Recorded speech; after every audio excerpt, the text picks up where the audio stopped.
Hey everyone, welcome back to Runs and Acceleration with your hosts Ruhan and Akash.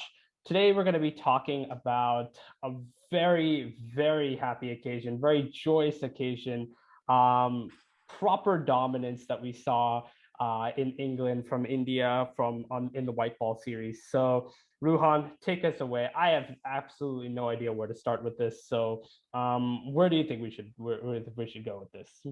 I think let's start from probably the biggest change in Indian cricket that we've seen over the last decade, which is going on overseas tours and dominating with our bowling. Mhm. It always used to be the other way around, and batsmen used to keep us in the game. But I'd give for this tour, I think the architects of these wins.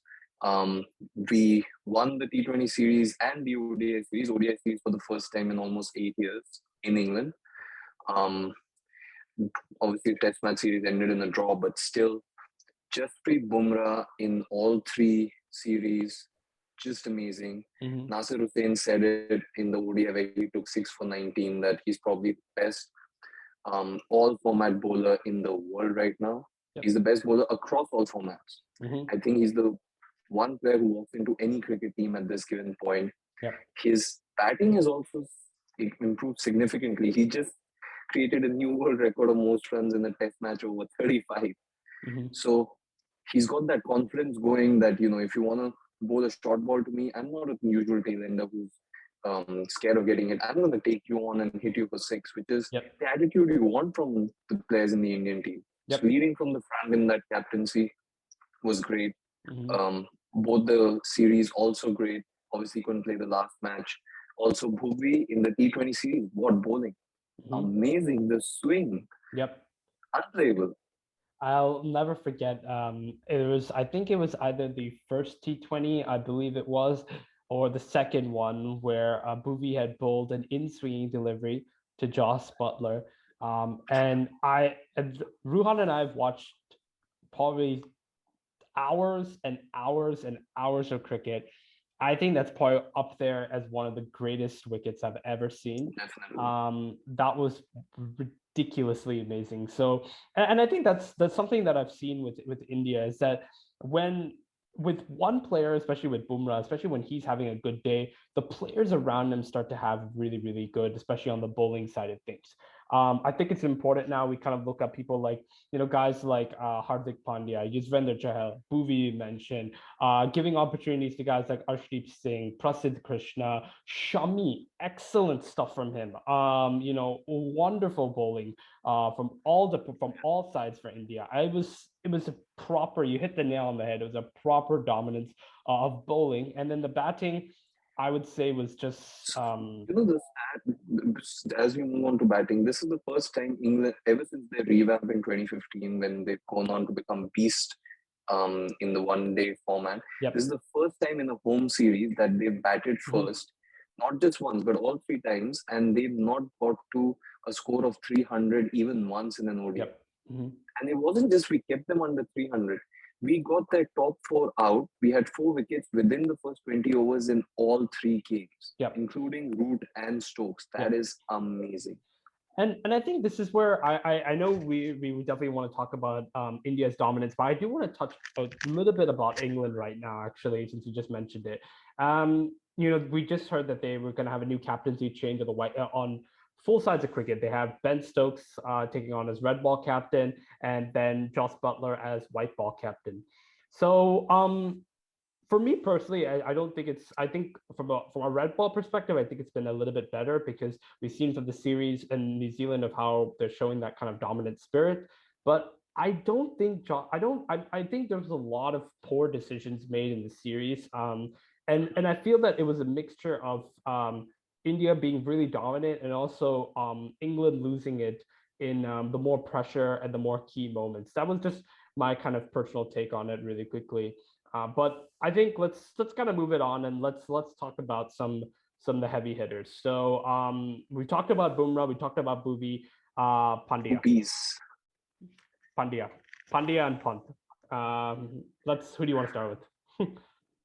Let's start with Pandya and then we'll end big, Yeah. like the player we're going to talk about. So, Hardik Pandya, amazing comeback. So a couple of my friends, we have this WhatsApp group, right? So we play cricket and all. And yesterday when he was bowling, we were like, typically you expect Pandya, he'll come in, bowl a few short balls. He even if he takes a few wickets, you're like, he's gonna give it away. So we were joking on the chat that, okay, you know what? He's gonna give away 2, 3 bounces. He's gonna go for 10, 15 runs, and it's all gonna get away. But the guy just, 4 wickets for 32 Yeah. runs. And then he comes out to bat. The maturity he batted with to come out in those conditions Mm-hmm. where you're struggling and just to say, you know what, this can happen. That's fine. And we had a very long tail this entire series. We had basically almost 4 number 11s, Yeah. not going to lie to you. So to come in with that confidence to say, there's no one after me, but you know what, we're going to get this. We're going to get this easy. And scored a runner ball, 100-run partnership. I mean, he scored his some 70, 80 odd himself. Just amazing performance. And I think ever since IPL, he's just gone from Yeah. strength to strength. I think that was the beauty of his game in the IPL is because I feel that the setup that they had at Gujarat was really good for him. They kind of gave him the freedom to just go out there and play the game. Maybe in the past, I feel that even in Mumbai, I think there was maybe a little bit too much pressure on him, and maybe too much, maybe not the right messages that were being sent to him. And I think that can be an issue for him because everyone and himself, his personality, everything like that, he's just like a superstar. That's how he wants to be, and that's how he wants to conduct himself. He's a little bit more brash, maybe even on the tad bit of arrogance, maybe. But I would say that he proves his weight in gold. I think I'm really we wanted. I was really concerned about us, finding an all-rounder. We'd tinkered with some options. I think that someone like a Venkatesh Iyer was definitely a potential option. But I think if you want a more consistent thing, I think Hardik is a great option for us. Brings a lot on all sides. And playing like the player, I think a lot of people was expecting him to be a couple of years ago. So really, really happy for him. But now let's talk about fantastic punt. I crazy good, man. Crazy good. Here I won't start by mentioning the test series. 100 for 5. Guy comes in, he's like, what are you talking about? Why are you guys struggling? This is easy. He got out for 146 of 112 balls, 13 balls. Mm-hmm. He could have taken another 20 balls, and if he just put 4 more in that, that would be the fastest 150, I think. Yep.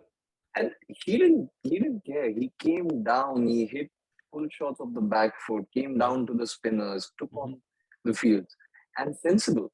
The only issue with punt is everyone knows this. You bowl it, pitch it outside off to him wide. If he's not in form, he's gonna reach for it and he's gonna edge it. Yep. When he's nailing that or leaving those balls alone, anything in his arc, very easy, including the helicopter shot. He kind of plays like, oh, fine legs. Yeah. And I think that was what was really mature about his innings is that he did not score a six actually until he hit maybe the 85, 90 mark, something like that. Which shows that, him and Pandya. Even the ODI, he didn't hit too many sixes.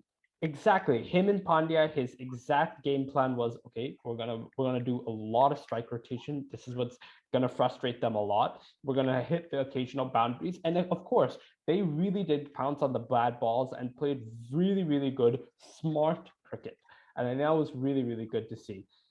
I think you and I were talking, right? Yeah. You and I were texting and then go on call, and we were like, oh shit, we're 4 down. Oh shit, and then Pandya went, and we didn't need a lot of runs, but it was just, we don't have anyone at the tail. So if Jaddu gets out or Pant does, because he's known to get out in 80s and 90s. He stayed there, and then I think you said, you know what, once it gets to 20, 30 runs needed, maybe then they can slog. Mm-hmm. Yep, exactly. And what did he do? He gave himself all the chance and then goes and David Willey whips him for 5 fours in a row, takes a single on the last ball, and then final one, Joe Root's bowling and just reverse hits it. Easy finish. Yeah, so incredible stuff from India. And I'm really looking forward to seeing how this is going to happen.